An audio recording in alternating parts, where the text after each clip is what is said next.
Terima kasih saudara Anda kembali bergabung bersama kami di Kompas Jatim. Saudara, pertumbuhan ekonomi kawasan timur Indonesia yang selalu di atas rata-rata pertumbuhan ekonomi nasional tidak lepas dari peran penting pelabuhan sebagai gerbang distribusi perdagangan. Namun pelemahan ekonomi global yang terjadi sejak 4 bulan terakhir menguji vitalitas pelabuhan kita.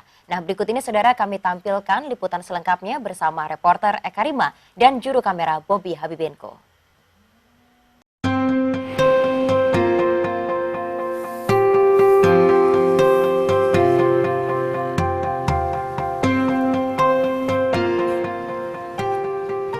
Apapun terjadi, hidup tetap berlanjut.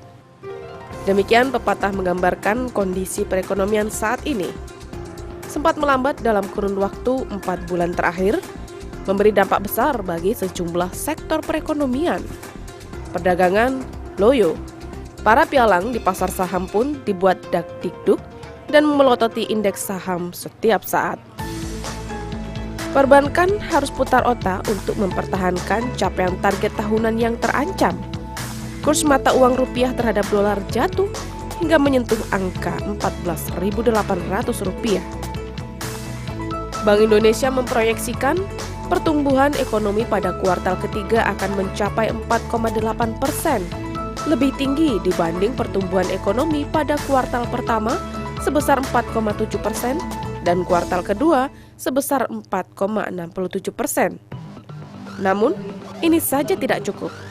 Kebijakan perekonomian nasional menganjurkan agar setiap otoritas mengambil strategi jitu melalui manajemen makroekonomi yang baik dan pembangunan infrastruktur. Optimisme pasar juga harus ditumbuhkan sehingga mampu menarik investasi swasta.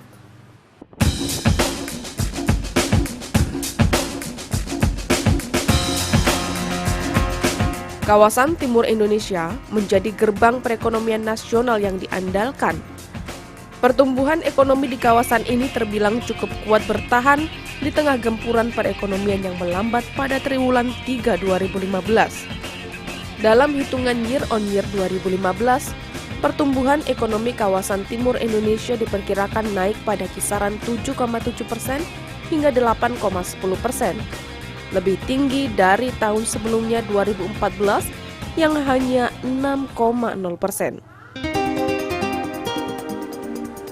Konektivitas jalur transportasi turut menjadi penopang utama pertumbuhan ekonominya.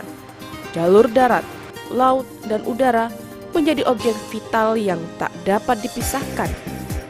Jalur darat terkoneksi dengan akses jalan tol yang memadai, sementara udara terkoneksi dengan bandara besar yang memiliki terminal kargo dan rute penerbangan skala internasional. Tak kalah penting, jalur perdagangan laut. Di bawah pengelolaan PT Pelabuhan Indonesia atau PT Pelindo III, pelabuhan-pelabuhan di kawasan timur Indonesia terus berinovasi. Pembangunan infrastruktur terus berlanjut. Sejauh ini, sudah ada 11 pelabuhan yang melayani jasa peti kemas. Dari 11 pelabuhan tersebut, 4 diantaranya mengalami peningkatan arus signifikan yakni antara 9 hingga 21%. Sementara 7 pelabuhan lainnya terbilang stagnan. Bahkan pelabuhan Banjarmasin justru mengalami penurunan. Tantangan terbesar bagi Pelindo III pada kuartal ketiga 2015 ini yakni target yang nyaris tak tercapai. Target keuntungan yang dipatok sebesar 1,2 triliun rupiah terancam hanya mampu dicapai sebesar 800 miliar rupiah. Upaya efisiensi di segala lini pun dilakukan demi keberlangsungan hidup. Jadi memang kalau kita lihat data traffic kita juga menurun, ya. Terutama untuk pelabuhan-pelabuhan di Kalimantan misalnya, yang dulu biasanya tumbuh tinggi, sekarang tumbuhnya bahkan turun, trafiknya turun. Kalau rugi enggak, cuma target labanya turun. Dalam situasi ini, vitalitas pelabuhan diuji. Kesiapan infrastruktur yang ada harus diimbangi dengan pelayanan cepat dan tepat. Jasa layanan prima bagi penumpang ditunjukkan dengan dibangunnya Terminal Gapura Surya Nusantara II yang berstandar internasional. Dan pastinya tanpa mengesampingkan kenyamanan. Jauh beda ya Mbak, sekarang perubahannya yang paling banyak. Dari kamar mandinya, makanannya, tempat tidurnya juga. Kemarin-kemarin kan lebih murah, sekarang mahal. Nggak mahal. Lebih baik dari yang sekarang lah. Gampang, lebih gampang aja. Kinerja Pelindo 3 ini bukan tanpa cacat. Asosiasi Pertekstilan Indonesia (API) mengeluhkan lamanya pemeriksaan di bagian bea dan cukai, serta biaya jasa peti kemas yang terhitung kurang sepadan dengan hasil layanan yang diberikan.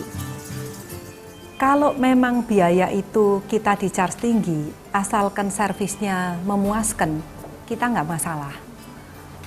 Tapi kalau biar biaya itu murah, servisnya jelek sehingga menghambat proses pengeluaran barang, yang nantinya menghambat proses produksi di tempat kita, itu kita keberatan. Jadi saya rasa karena Surabaya ini Tanjung Perak, kota yang terpenting nomor 2 ya di Indonesia, saya juga minta supaya pihak Pelindo itu melakukan modernisasi dari peralatan-peralatan yang ada.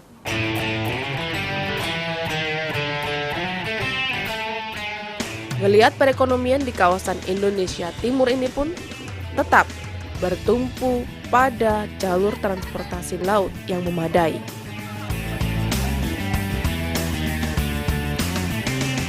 Pelabuhan menjadi pintu gerbang yang paling luas untuk membuka perekonomian global. Pelayanan prima serta pembangunan infrastruktur menjadi poin penting untuk turut membantu pertumbuhan ekonomi. Pelindo 3 memiliki tanggung jawab besar untuk terus menjaga vitalitas pelabuhan-pelabuhan di wilayah Indonesia Timur guna membantu pertumbuhan ekonomi di wilayah tersebut. Eka Rima, Bobi Habibengku, Kompas TV Surabaya, Jawa Timur.